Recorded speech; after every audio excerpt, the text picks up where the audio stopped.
into this session with Shobhaa Day. Now, Shobhaa Day, for me, it is a particular pleasure to introduce her because and to have this conversation because she did not just chronicle modern India. You know, she insisted that it speaks frankly and that it speaks without apology.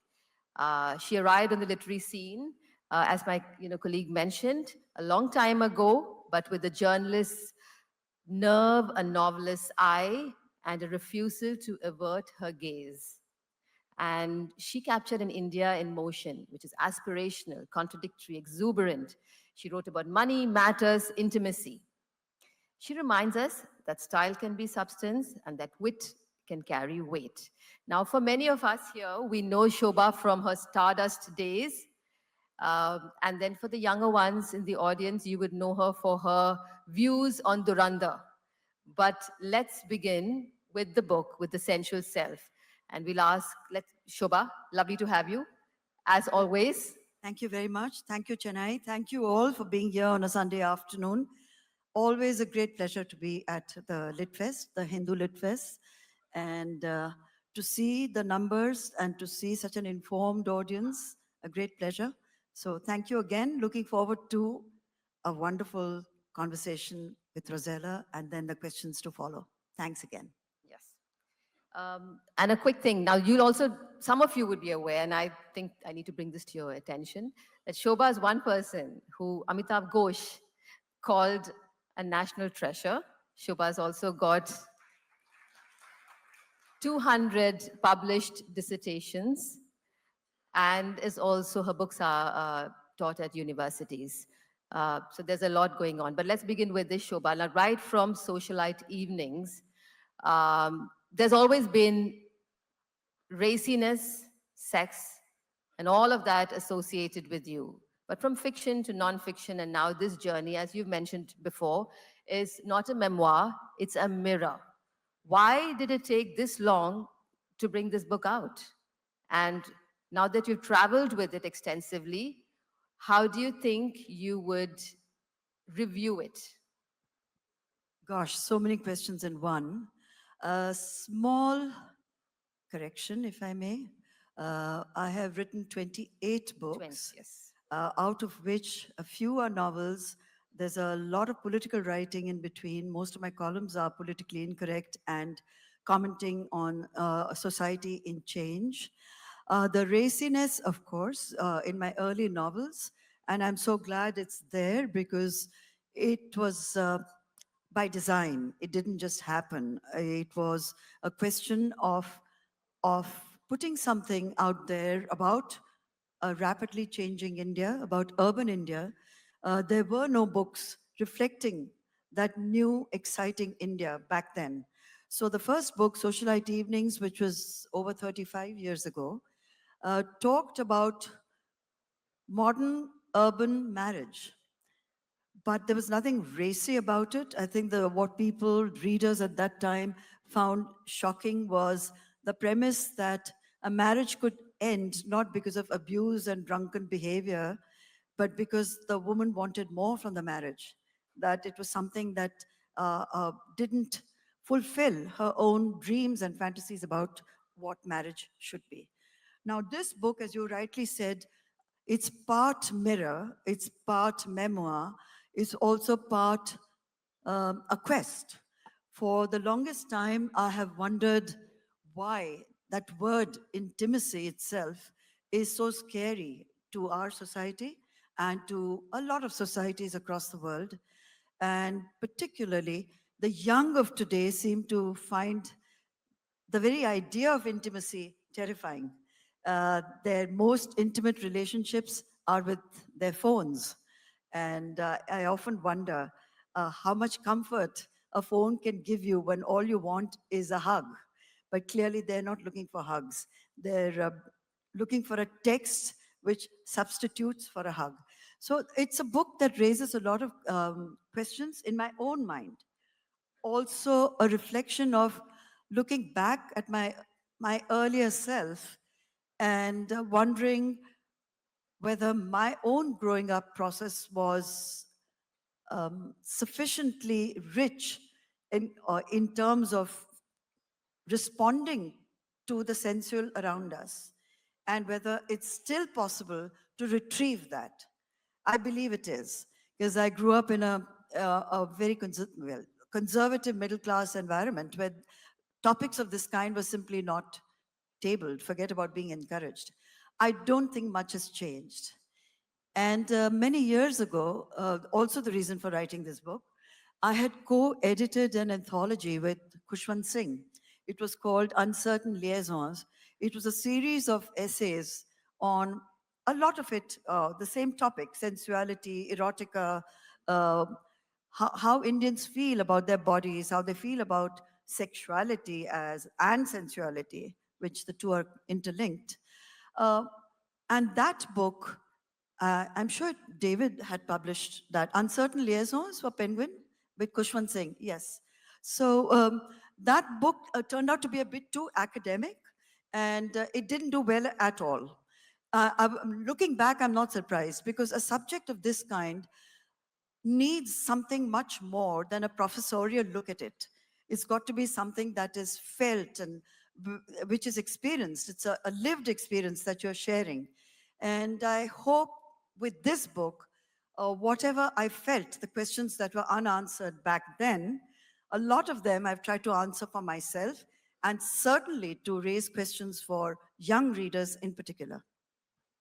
Thank you. And when you talk about intimacy and love in this book, you also talk about courtship. You talk about your time with Mr. Day, who is in the audience, about walking with that pink guava, each of you with a pink guava in your hand, going furniture hunting and buying a Banarasi sari, and the little nuances and the romance that is attached to each of these. You talk about the holding of hands and how there are many ways of holding hands. And as we were observing last night, I mean, there's so much you can observe about relationships with the way people hold hands, with the way they touch your face. And with you, Shobha, I mean, you have 6 children. You have 6 grandchildren. Oh, eight. Oh my gosh, 8 grandchildren. And then, I wonder, when I was reading your book, I said, my God, it must be so exciting to have a granny like this who has all these conversations. And then I wondered, and I've also listened to an interview where somebody asked, so have you had these conversations with your children? And you said, no, I observe. So for many of us in the audience here, parents and children and grandparents, can you tell us a bit about that, adding a little bit to conversations at home to encourage this intimacy and a sensual exploration? I think they're learning through what they see my husband and I share. It's demonstrated. We don't sit down at the dining table and say, okay, let's talk sensuality. But they can see it that, he's going to be 86 very soon.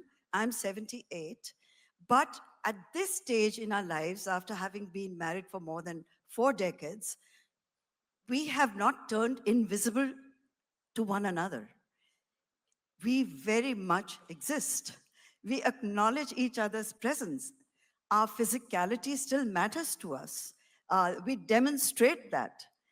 We make sure that we are seen by one another. It's not something where you go into the woodwork and disappear, because society at large is extremely uncomfortable with seniors, even the thought that seniors could love, that the thought that seniors could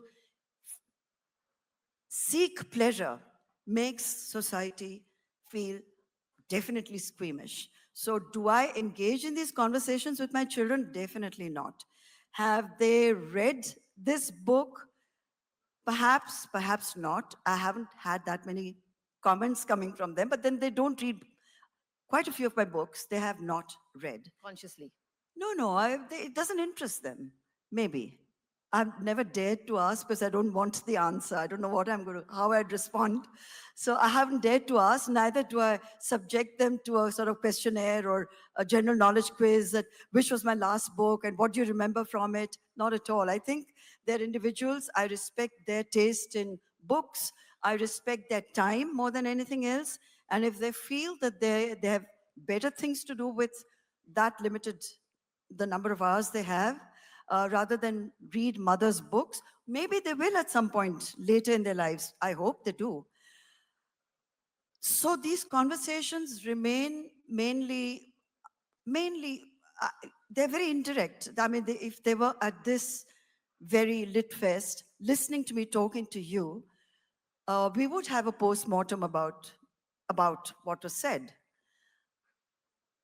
Would they analyze it too deeply and say no? They would analyze it very deeply to say, mother, you should not have said that. I mean, is there my censor board? And that's why I like it, because they keep me on my toes. Or they would have said, oh, that was okay, but there's never a gush. And I prefer that vastly. It really does keep me on my toes. But these are conversations we need to table, have across the board, not just with one's own children or grandchildren. But I deeply value my very close and small circle of girlfriends, and an equally wonderful and intimate circle of male gay friends, because of the kind of openness with which we share our insecurities, our anxieties, our feelings about ourselves. We discuss what if something is not quite going great for us in a relationship, within our own marriage. Who else can one talk to but people one trusts? And that's exactly what Sensuality or the book is about. It's honesty and authenticity about how you are with your own partner, and how um, it's a loss if you are not in tune in every which way, mentally, emotionally, and definitely physically. Like you mentioned, you quoted from the book, that there are so many wonderful ways of holding hands. And holding hands, it's a language of, by itself. And I don't even see that happening too much with young people, or they're not making eye contact, they're not having any sort of conversations, they're not even flirting.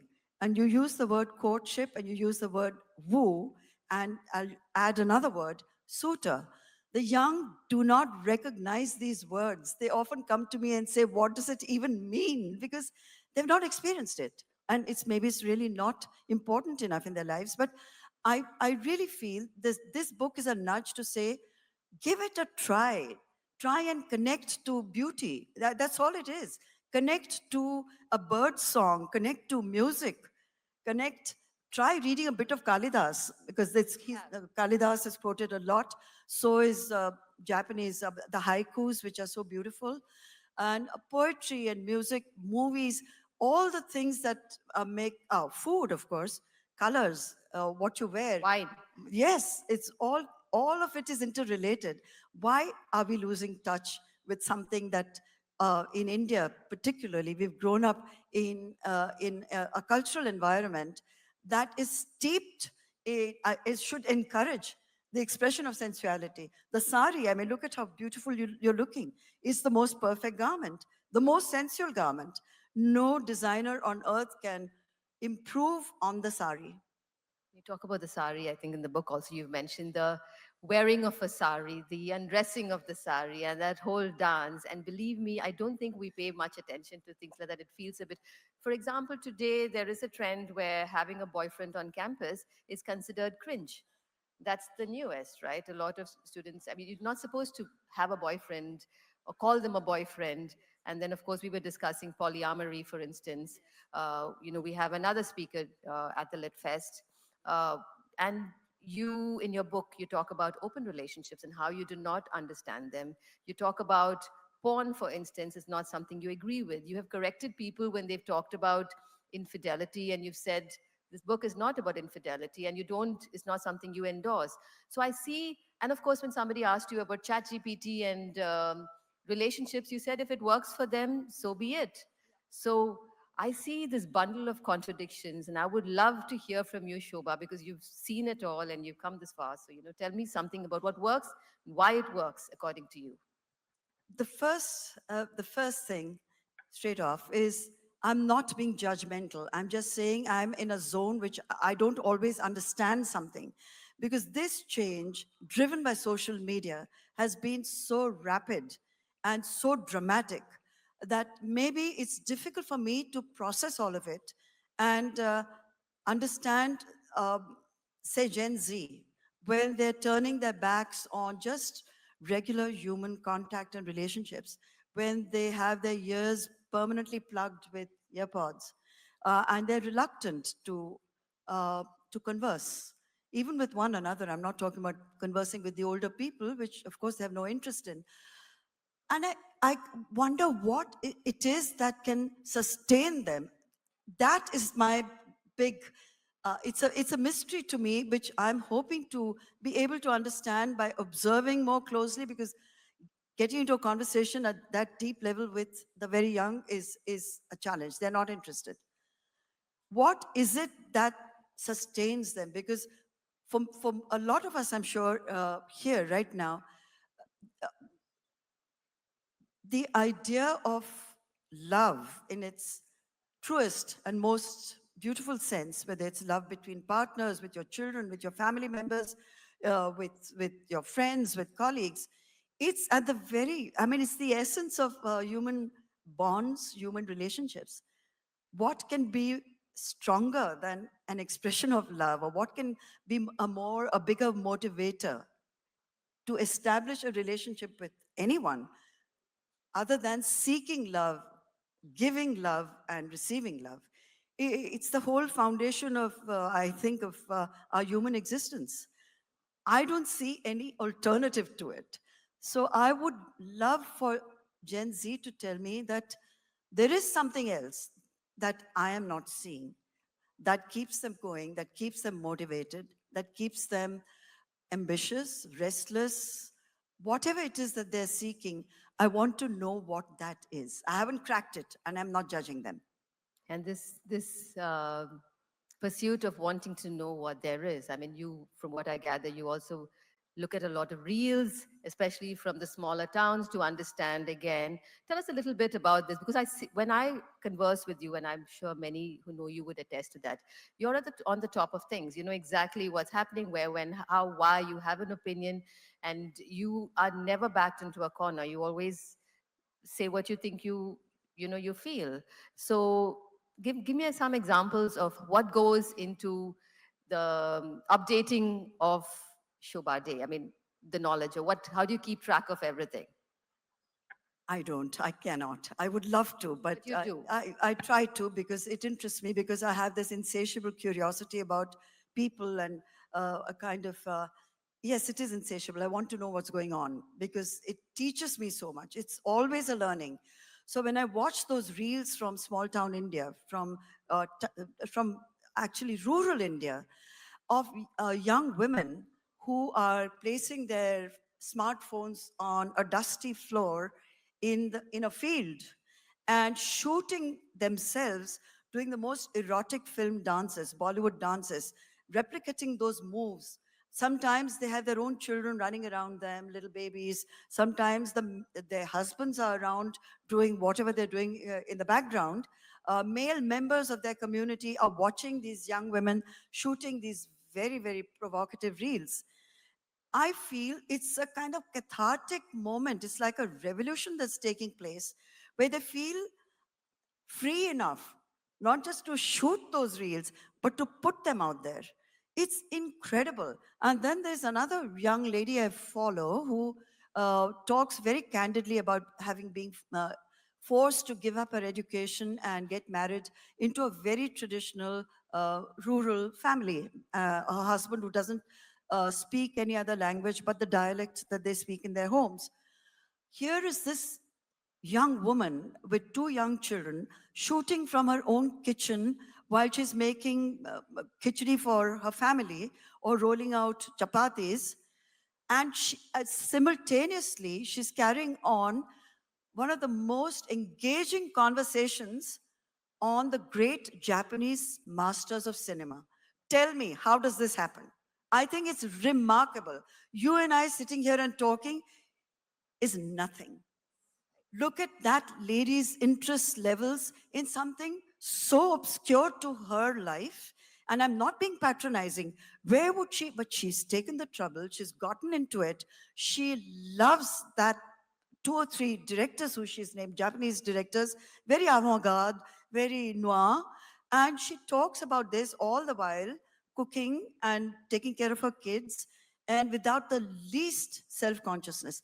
That is a huge shift, a huge change. And I think this is a change which is very positive because it's suddenly given women a voice. For centuries, women in our kind of structured patriarchal societies didn't have a voice at all. Social media has provided them with that. It's provided them with avenues to be out there, to express themselves, to share. Sharing is everything. And the lonely lives of women, in not just our society, any society, where we're almost from the time we are little girls, we're told to kind of underplay everything about ourselves. Nothing is ever encouraged because of various reasons, various factors, which I've tried to uh, bring out in the book. The sense of guilt, we're always suspended between guilt and shame. Our society encourages little girls to constantly look over their shoulders because something violent and something terrible awaits them. This is so deeply ingrained. How do you free yourself of that? It's very hard. So, women who are doing it across India, well, I really salute them. We are privileged. We've had an education. We are very super privileged. Those women are the real heroes. That's well said. And when you talk about guilt, I think of that. When you were a young girl, I believe you used to paint nudes from the second floor of your house. And then I think there were people who noticed it, and your father said, enough of painting. So you talk about your early years, you've talked about in the past, and about how you found yourself gradually. Then you talk about in the book, about why it's important to hold hands, show some love. But you also mentioned how you're very uncomfortable when, you're hugged, and I've noticed that she like freezes. so, so with your children as well, how does that work? And you've also mentioned that the kids, they have a secret. They know your secret that you're a prude. Yeah. They know my secret, yes, now So that it's public, but yeah. Sorry. I may as well acknowledge it. Uh, I grew up in a conservative Maharashtrian home where it wasn't a huggy, kissy family. I mean, for I think most of us who grew up in traditional homes, after a certain age, um, a father would never hug his daughter. Never. I mean, he may till she's about 5 years old. After that, not at all. My mother, who I absolutely and totally and completely and unconditionally adored, and I hope the feelings were mutual. I'm sure they were, and I'm sure they were. Despite our closeness, I mean, closeness to an extent that we could intuit what the other was thinking, feeling, etc. She was the most important person in my life. But did she hug and kiss me? Not, no. It was not. It was always so not even discouraged. It was just not an option. But that did not diminish from our feelings of closeness. I did not feel less loved because she wasn't hugging me. But I think this generation is a much more demanding in terms of demonstration of what one feels. But I grew up, I'm conditioned differently. So even PDA, public displays of great love, I'm very inhibited. I can't do it. But your kids aren't, obviously. Yes. I mean, They would like me to yes. be the other, but Yes. kids always want their mothers to be someone else. So I've accepted that. I mean that they're constantly judging. Well, that's part of being a mother. Yeah. Having said that, you were also a big fan of Elvis Presley and his pelvic thrusts. And I believe your 75th birthday, was all about him. So this is again, I see the contradictions when it comes to Shobha Day and love it. We all have Yes. contradictions, and I don't see them even as contradictions. Hmm. What Elvis means to me is, it may sound completely nuts. He is so important to me that at times I feel I am Elvis. I become Elvis. I hear him, anywhere, any track, anywhere, and immediately he sort of occupies my body. And his birthday is one day away from mine, so there is a karmic Yeah, connection. I'm convinced about that. But I could as easily be, but not as powerfully drawn to Bhimsen Joshi. When I listen to Bhimsen Joshi, I get transported as much. If I'm listening to opera, I feel the same way. yeah, If I'm listening to Maria Callas, I feel transported, not like Elvis, what he does to me, but definitely music affects me in a way that is, it's beautiful. And it's something that really another dimension sort of opens up, and I lose myself completely in it. yeah. Yeah. That's good to know. And you have that in the book as well, where you talk about, being open to different things. Maybe just have a glass of wine and listen to music. You don't know where that's going to take you, you say. Sometimes not everything has to end with sex, you know. And that's the whole idea of sensualities, yeah.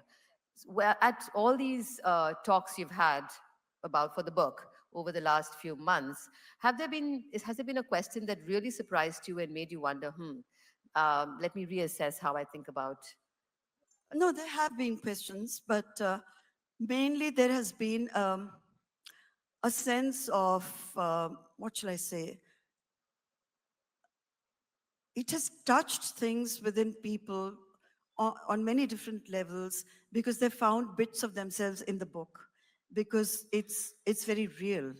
And it's not a sex manual. I'm sorry to disappoint those who expect a kind of how to in the book. It's not a Kama Sutra for 2026 at all. It's a much wider examination of how we feel about pleasure more than anything else. And pleasure can come from so many different directions. A gentle touch can be enormously pleasurable. And there's a huge difference between that and the erotic impulse. So the questions come from the very young, who seem to be genuinely mystified by the idea of romance. uh, their idea of romance seems to be a little confused, because they're getting all their signals from mainly from movies. And we know how romance is represented. I can only speak of how Bollywood has systematically distorted and perverted the idea of romance. It goes for a lot of other cinema as well. If those are the only kind of inspirations for them, then clearly, if that is not happening in reality, that void, that disappointment, that if it's happening in the movies, why isn't it happening to me? The lack of a reality check, and who are they going to talk to about it? So when they're reading this book, those are some of the questions that interest me. That what is romantic? What can be considered to be romantic? Or say the reference points. If I say to them, and a lot of them travel a lot, and if I say to them that if ever you find yourself in Vienna, do visit the Gustav Klimt Museum, because what you see there, the representation, which is why it's the most famous painting called The Kiss, about the kiss. And that kiss, as represented by Klimt, is certainly not erotic. A, they're fully dressed, overdressed, in fact, in beautiful robes. But it's the way, the manner in which the man is holding the lady, the angle at which he's holding her face. The other hand is in her hair, gently stroking her hair. And it is a very tender moment. It is a beautiful moment. If they were to just spend 5 minutes looking at that, maybe something will stir within them, and they will respond differently to their own partners. Because right now it's like that. I think it was the Hero Honda ad line of many years ago, but it stays. Uh, it's something quite awful about uh, fill it and off you Oh, go. yeah, yeah. Fill it and Remember that? forget about it or something. Fill it and forget it. I think fill Fill it and it and forget forget it. it. Well, this is their kind of attitude towards sexuality, towards establishing what they call the hookups. Is only that, fill it and forget it. Yeah. Well, they can fill it and forget it. In addition to fill it and forget it, there can be so much other. There's a whole vocabulary out there which they don't seem to be aware of. but maybe they haven't been attracted enough to it by the representations in social media, which seem so transactional. And a relationship or even lovemaking, if it's that transactional, there is no magic. Without any kind of emotional investment in that moment with your partner, it to me it's kind of mechanical and depressing. And this brings me to Mr. Day, who is in the book a lot. What did he have to think of it? And what did he have to say about it, rather? Uh, yeah. Well, I have to say this. Quite inadvertently, and much to my own annoyance of myself, he emerged as the hero of the book.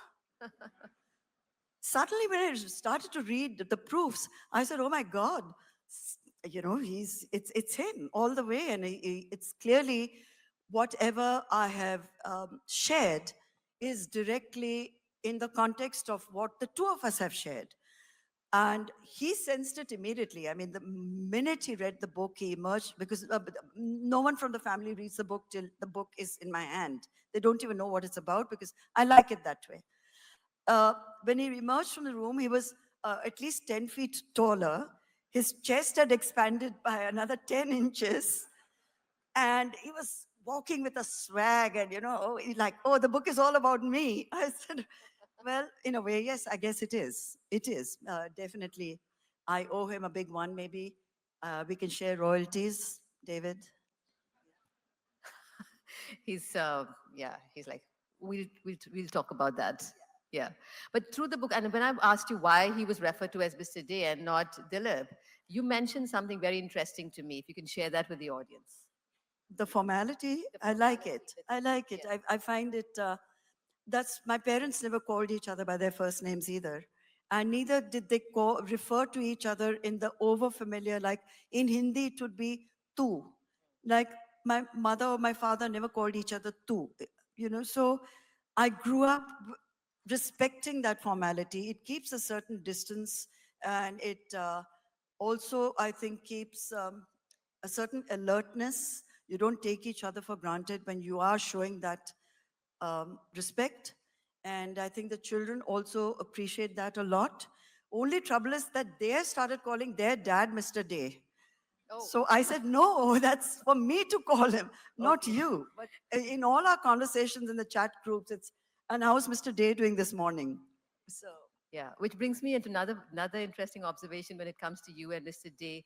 Quite proprietary, quite, you are can be quite possessive about who's taking Mr. Day's attention. I mean, oh who's yeah, he I talking watched to? like I a noticed hawk. that last night. Her eyes were on him. I I was was watching fascinated. every minutely, every micro movement of his. No, I'm very possessive, And and that yeah, I helps, I am. think. I watched like I said, like a hawk. No, and you mentioned in And the book as well. no transgression will ever be permitted, allowed, or endorsed, or forgiven. Yes, there's a part in the book where she talks about them getting massages, or the men, getting massages, or something. Then you come back and you're like, "What's going on?" And I can do much better than any of them. And I think you proceeded to do, I mean, kind of, be Yes, very good because at it. to me it was a little out of character. But for those who have not read the book, maybe they should read that Yes, portion, yes. because it's interesting what men can do when they think they can. So few tips here on keeping a relationship, marriage or no, strong. Which also brings me to a conversation you had with Simi Garewal a long time ago, 1997, where you were discussing your role at Stardust, and how you, with a voice, a very fashionable and strong voice, uh, about Bollywood. At that point, you also talked about how over the years you've become more forgiving, a better person, and that you're not as tough as people sometimes make you out to be. So all of these things, was this a journey of discovering yourself now at 78? It's nice, it's good for us to listen to you, because there's a lot of experience and you've reached, certain, you better be able to understand yourself. But for many of us who don't take time to kind of give ourselves thought, how do you think we should get started on that journey of understanding yourself, perhaps realizing that maybe you don't want to be too angry or anxious, but you also want to be forgiving, things like that. Can you tell us certain moments in your life that helped you understand yourself, and perhaps for all of us would also be a guide? I age really teaches you more than anything else. Age also encourages reflection, and most of us who have lived a life that can be described to ourselves as adventurous, fulfilling, uh, enriching, that pause is very essential to ask yourself, like you do a little balance sheet of your own life at some point or at many points. And I wouldn't say that there was one great moment when I turned 70 or 75 and I woke up and said, okay, let's get on with it. Let's get the calculator out and figure out, you know, none of that. I think it's a slow and beautiful process. A lot of the mistakes that you made earlier, you think about those, and maybe the people that you have hurt, the people you may have wronged, you think about that, not those who hurt you and those who wronged you, because that immediately takes you into a negative zone. It's taking accountability for what you have done and saying, well, I could have done it differently. And if there is still a chance to make up for it, that comes later. But at each stage, when you turn 40 or 50 or 60, certainly there has to be that introspection, because without that, how do you get to the, how do you even change or evolve and move emotionally within your own self? How do you give of yourself? The giving part is in particular very important, because till then, especially when you're young, there's so much happening in your life and everything is so exciting, it's so heady, and it's all about you, and you're restless and you want, you've set goals for yourself, maybe you're heading somewhere in this terrifying rush, and then you slow down, and that's a biological fact of life. Can you handle the slowing down is an important question. I know I can. I know my husband can. A lot of people get very angry that your body is not responding the way it once did. And you keep feeling, oh, but there's so much more I want to do. Oh, there's so much more I want to achieve. Can you? Yes. The one important thing that never ages is your mind, your imagination, uh, your capacity to fantasize. And one should never place age limits on any of those. That's what keeps you going. But can you suddenly do what you could even at 60? Of course not. I like the idea of now. I prefer this space now at this point in my life very much. I'm enjoying it. And even looking back, when I think of some of the crazy times, absolutely no regrets. I think both of us had lived lived our lives on our terms with authenticity and enjoyed ourselves. And I hope we have more years to continue to do that, to do the same. It's lovely to hear. And what something like rejection, when you talked about Gen Z, you talked about younger people, and of course, your experience over the years. That rejection in the age of anger and frustration. Would you have something to say about that as well? Because that's equally important about understanding yourself. Well, Gen Z, it's very difficult to understand what exactly it is that they want. But I see a level of entitlement, misplaced entitlement, and rage against the world, even from Gen Z people who are ensconced in very comfortable homes. But it's like the world owes them big time. Now, the question that I haven't completely understood is whether Gen Z, the products of what the world went through during COVID, and they were the very formative years for Gen Z at that point, whether that isolation has psychologically affected them so deeply that they haven't understood it themselves, and the people around them haven't been able to understand it fully either. So there is I cannot grasp what it is that angers them so much. Like every decade has had disruptors, every decade has had um, the disenchanted, the disillusioned. For those of us who grew up in the 70s and the earlier generation in the 60s, there was a lot that we were protesting against, because that's the privilege of youth. You have to protest against what you think is not okay with the world. And at that stage, nothing but nothing is okay with the world for the young. I can understand all those various decades. Gen Z has stumped me, because I just see extremely spoiled young people expecting the world to bow down and say, thank you for letting us exist. Many Gen Z in the audience, I can hear the murmurs. And possibly they will be meeting you and they, right after this for questions. I would love an actual conversation beyond a few grunts and a few words Yes. and eyes glazing over with disregard, disinterest, and disrespect. Yeah. Well said. So you know what to ask. So one last question about the book. You said somebody had come over to you when you talk about, the kiss, the act of kissing. It's one of the most underrated acts. Somebody came up to you and said she's never been kissed in ever, a Rajasthani woman after 30 plus years of marriage. So what is that takeaway you'd like to give people about little acts of kindness No, and it's love? no. I honestly feel it's the act of kissing is as intimate as the act of actual lovemaking. It is. So if that lady has never experienced it, in our society, I also feel strongly that no one prepares young girls on them when they're getting married as to what to expect in marriage from a marital physical relationship, which is again why there's a whole chapter on the very romanticized suhagrat, all of it generated by Bollywood movies, which make the pressure on a young girl.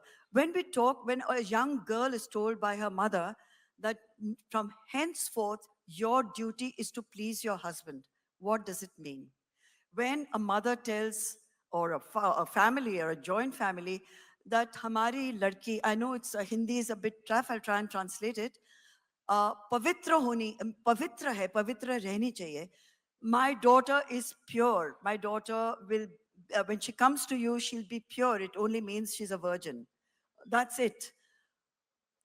Even in the most educated elite families, I've seen them send their daughters to some of the best B schools in the world to come back, and the only message that the entire family is giving them is, oh, that's fine, you had a great education, you had a good life, but now is the time to find the right husband and to settle down and to conform to the rules of your new home. That's it. So, what has really changed? Those girls who come back with dreams, and yet in the same India, we've got a winning World Cup team of young women cricketers. That is amazing. So who are the people who are keeping young women back? It's not the parents of the cricketers. It's not the parents of all those young athletes who are competing worldwide, globally, the female athletes. Hats off to their parents, because without that support, they wouldn't be doing what they are doing.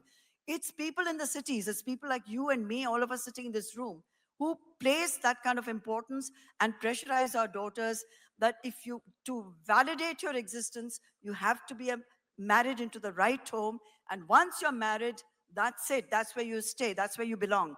There's no question of that girl ever exercising a right, if she's not happy or satisfied in that marriage, to walk out of it and come back to her parents' home. That is denied to her. And that is one of the taboo subjects that we don't want to discuss. We don't want to discuss how we don't tell our young girls that for you to invest in this marriage, take your time. And we don't tell the men that the wedding night is not the end all and be all. You don't have to attack this young, unprepared bride who's probably never been with a man, and you traumatize her for the rest of her life through maybe brutality, which is not intentional, but he also doesn't know better because no one has prepared him either. So these conversations, which I'm raising in the book, go much beyond the kiss and hand holding and love making.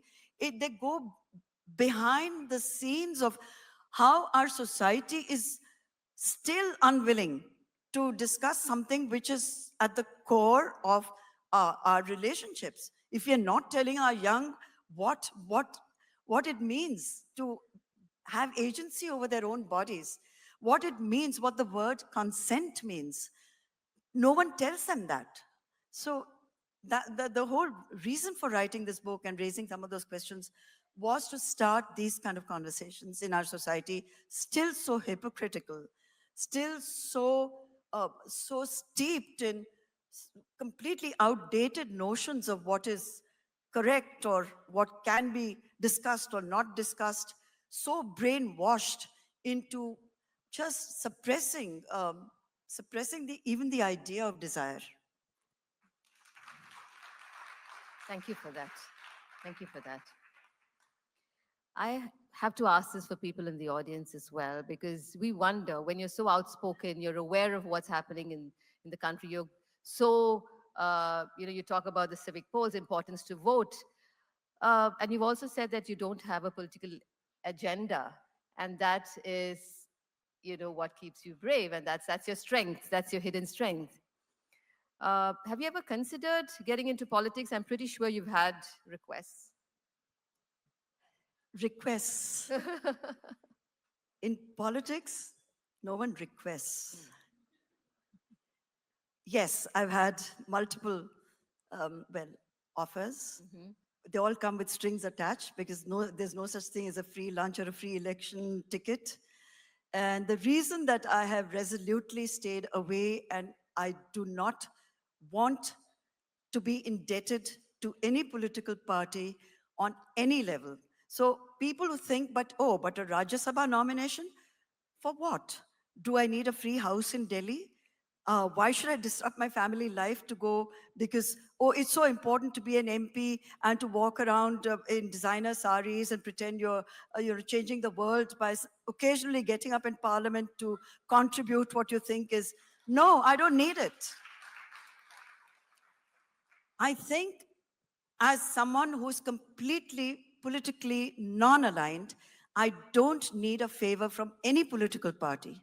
Ever. I've never have, and I never will ever submit myself to something. So I find it degrading, and I would never ever be in that position. Rajya Sabha be damned, Lok Sabha ticket being damned. No, it's not for me. It's a cesspool. And there we have our answer. So I think we're kind of moving to the next the part of this session, which is asking, getting questions answered if we have any. And while we find the person to ask that question, Shobhaa, you did say that if there's one biggest fear, it's not to get brain dead. Is that something that brain dead? That's your biggest fear? Yeah. Yes, I think I'd rather, it's too deep a topic to attempt to answer it so lightly, but to be brain dead is a fear for a lot of people after a certain age. And I'd rather say goodbye to it all than be a liability to my family and to those who have loved me by, by just being there, but actually not being there at all. The worst tragedy that I can think of For you, that's the only thing for that would me. phase you. Yes. Yes, and cockroaches, two things. Brain dead, fear, cockroaches, equally big fear. Okay. On that note. All right. So first of those questions here, please. So it is a really great session, madam. And literally, you doesn't look like 78, madam. I was very surprised. There we go. We were just hoping someone who doesn't look like she's 78. And Stereotyping women. Sexist comment. Does anyone look at a male author and say to Shashi Tharoor, sir? Do they tell him, sir, you don't look 70? Does anyone say that to Amitav Ghosh? You don't look your age?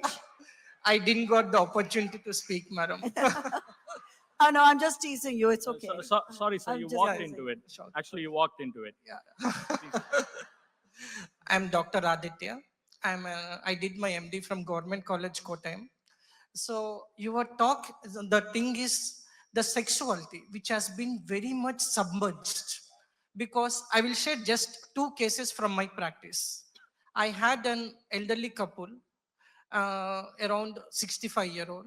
They had a couple, and they came to me, and they wanted to have sex. When they had wanted to sex, they had the problem with the vaginality and this thing. And second case is when the person, young couple, when they went for the nuptial night, there is a term called as vaginismus.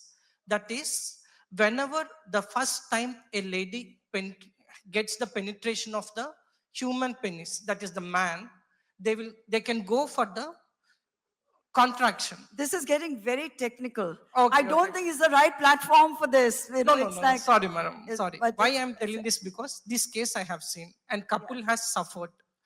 They had that vaginismus, and whenever they had, the couple had suffered a lot that the penis have to be cut off. What is your question, What's sir? the question, Can you please? get your Yeah, question, yeah. please? but Why- thank you, sir. Thank you very much. The next question, please. Yeah, I mean, there's Thank a lady you. there. Thank you. Lady there who's waiting to ask a question, please. Yeah. Hello, ma'am.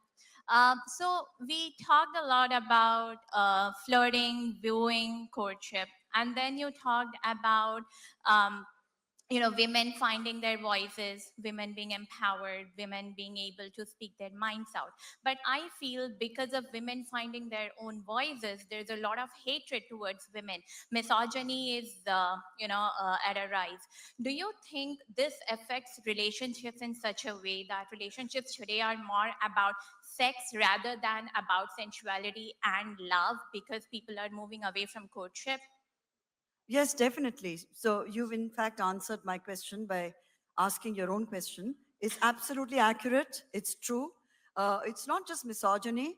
It's also a lack of time and a lack of investment in terms of emotional investment or even the desire to commit to a long-term relationship. Everything is in, sadly, a bit too businesslike and a bit too transactional. But that I also believe we'll come full circle. This is not a permanent state of affairs because the human desire for actual love, contact, and sharing of emotions will always be the predominant emotion. So this could be a phase which is a little distorted or freaky, but eventually even Gen Z will come back to love and enjoying pleasure. Fingers crossed for that. you. Thank you. Yeah, I'm just going upstairs there, to the right, upstairs, in the Hi. balcony. To the right, to your right. There. Hi. First of all, Shobha, I have to say thank you so much. Growing up, you were one of those people who gave me a peek into Thank this you. very taboo subject, which was a complete no-no in my home. The question I have for you is, since you have seen, India evolve over all these years, and especially in the context of a taboo subject like sex, my question to you is, what would you attribute the reason for this growing violence against women, sexual violence? And it's only getting worse. So I, as a person, am not able to understand the absolute barbarism in these acts, especially in, sorry, I have to bring it up, but the gang rapes and the manner in which either they're getting more attention now or, I'm not able to really pin this down. So I was thinking, I wanted I to know don't if you think could. it is accelerated. It's just that it's reported more widely. It has always been a part of society. This aberrant behavior is not new, but social media certainly has added to the discourse, and every violent act gets amplified over and over and over again. And that is what I find much more disturbing, because we ourselves are playing into it by watching those videos, sharing those videos, And towards what end? Towards what end is sort of vicarious, I don't know, thrills of seeing something so bestial happening in our society. But this is not restricted just, I don't think the statistics, I don't have the statistics. It is a widespread disease across the world, not restricted to India. We are affected by it if it happens in our neighborhood. If it's happening in some distant place, it becomes a three-liner news item and we move on. And that is a tragedy because what can society collectively do to change this attitude? I don't have the answers. I wish I did. Okay, there was somebody, yes, please, the lady out there who's raising her hand at the moment. You'll get the microphone if you can just stand up, please. Thank you. There. That, Yeah. the lady in the jacket? Yes, yes, she's just getting the microphone. You'll get it eventually.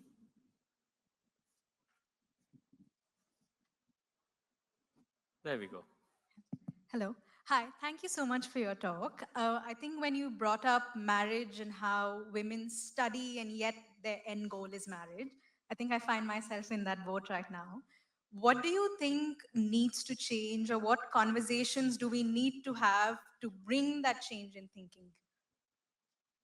Well, in our society, that we still continue to think of marriage as the ultimate goal that a woman must aspire to is in so many ways very insulting to women.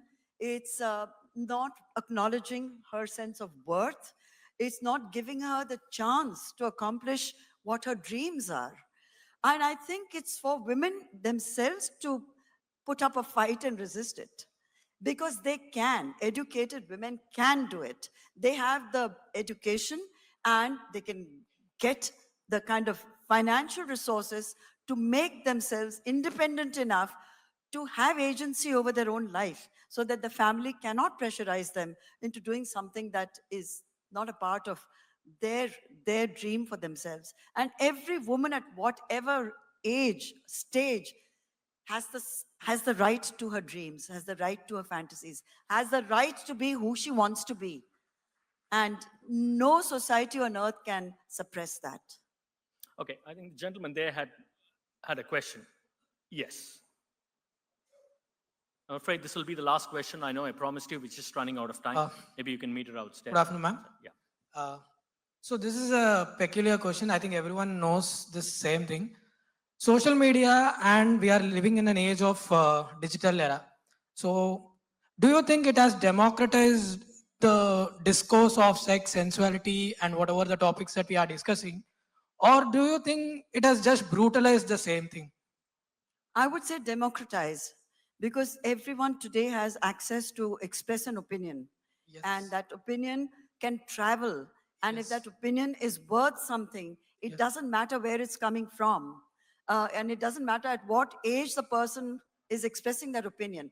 So in that, seeing it in a much broader context, it is one of the most, the biggest democratic revolution of opinion that has taken place. Yes. And I mean, I'm completely, I value it and I respect it. Yeah. Thank you. I think with that, we come to a close. Shobhaa Day has, your writing has been uninterrupted for what, 54 years, Shobhaa? 54 years Yes. without a break, yes. Without a break. So this is certainly not the last book that's going to be coming out of Shobhaa. There's going to be many more this year. I see David, who's, I think, gone for a tea break. Her editor will agree that there's more to come from Shobhaa, more questions and conversations. Thank you so much for being a wonderful crowd today, and I hope you have more questions for her outside and book signings. Thank you very much. Have a good afternoon. Thank you. Thank you very much, Rosella Stephen. Thank you so much. I want to thank Rosella for having done Please, a brilliant job. Thank you for the homework. Thank you for asking extremely incisive, insightful questions. And I thank you all for being here this afternoon. Thank you again.